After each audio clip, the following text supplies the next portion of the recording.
Guys, good morning once again.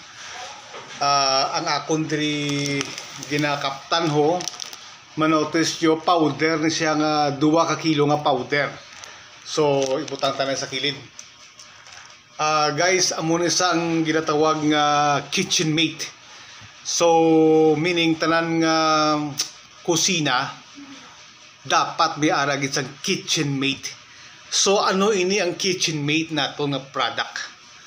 Okay, number 1, para ini sa food waste recycling. Ang scrap food naton ihimuon ta fertilizer. So this is how it works. Kundi kada adlaw nga kaon kita, hindi gina ma-avoid may mga sobra gina like mga kanon, mga tulan, mga bukog, tapos ang mga pinanitan nga mga prutas, mga liso, including meat and dairy. Tanan ini nga scrap food, hilaw or luto, hindi tanan pag ihaboy sa basurahan kag mahulat pa taya nga kung san uya ang basurero maglabay nga while waiting nga kinadto na dira ang aton nga mga daga, mga pest and everything. So ini ang himuon ta sang ato, ang mahimo sang kitchen mate naton nga advantage is this. Ang aton nga scrap food ibutang naton sa isa ka balde nga may cover sa babaw. Pero antes sina wa ta anay sa mga pipila diri nga powder sang aton kitchen mate kag ibutang dira sa bottom. Then every day tanan naton nga scrap food ibutang talanda. Then man layering kita. Siguro after bilog nga adlaw naton nga scrap food nga nabutang dira, butangan ta naman sang mga few powders sang atong kitchen mate kag takluban. So layer lang kita.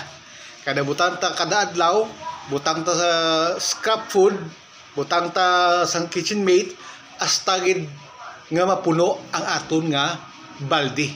So anong advantage sina?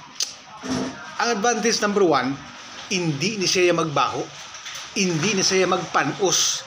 Kaya tungod sang iya sining very powerful nga good microbes i-ferment ya ang aton nga scrap food. So why niya foul odor? So kung why na foul odor, meaning hindi na magaladto ang mga daga, mga ilaga, mga tanga, langaw, tiyangaw sa aton balay.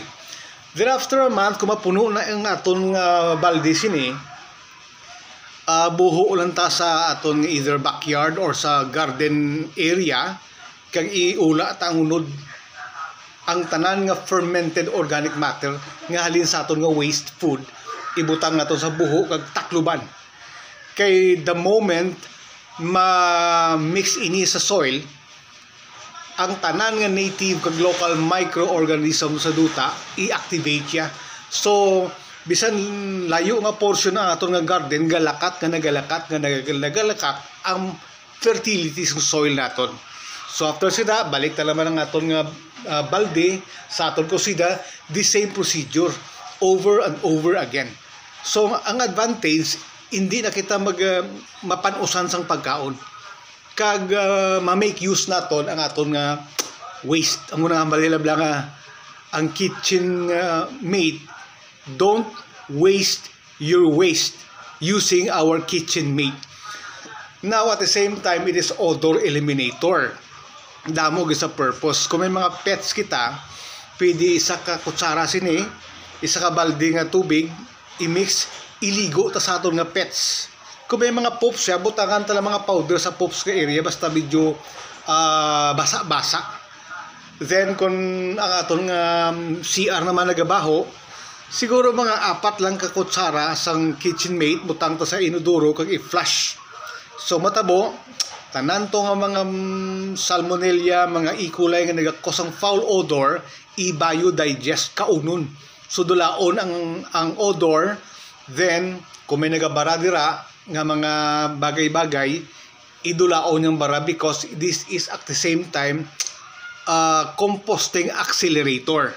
So nakuha ta ng odor nadula tanang barasang kitchen or sa aton nga CR. So damo gid sa yung purpose. Kag isa pa gid, very amazing ni siya. Kay very safe siya, pwede tani kung may ingest ang tao or sapat why gid problem. So pwede pa gid siya kung may mga alaga tanga babuyan or mga manok. Isa lang guro kahakop sang KitchenMate sini nga powder for every 50 kilos ka feeds ipakao naton. So muna ilimpihan yung gut area sang aton nga alaga, then ang ilang nga poops almost way na odor. So amo ni siya ka beneficial ang aton product nga ginatawag KitchenMate. So hurry up for those interested. I-PM nyo ko kay kung mera kita outside Bacolod, siguro may free delivery kita provided no less than 15 bags ini. So thank you so much and welcome everybody.